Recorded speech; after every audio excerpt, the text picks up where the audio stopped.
Adobiyotshunos yoki deylik teleradio boshlovchi yoki deylik tarixchi yoki siyosatchi bo'lmaganda. Bizada montajyor bo'lgan, o'ta узкий направление. Bizada Muzaffar aka bo'luvdilar. Bizada alkash bo'lgan, biz narkoman bo'lgan, biz Ha, kimlar bu? hamma juda har xil. Yo, bizada bo'lgan. Bu narsa tushunasizmi? Hype yo'q-da ularda.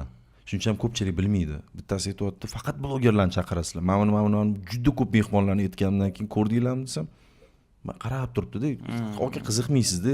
Bir qiziqib ko'rsangiz, bizada qanaqa mana boshidan o'zimizga qo'ygan narsa to'g'ri, ko'pi zvizdalar qo'pol qilib aytganda, o'sha artistmi, blogermi, boshqa influencermi. Clickbaitni. Shunaqa bo'lishi mumkin. Endi ular xarizmasi ham bor-da.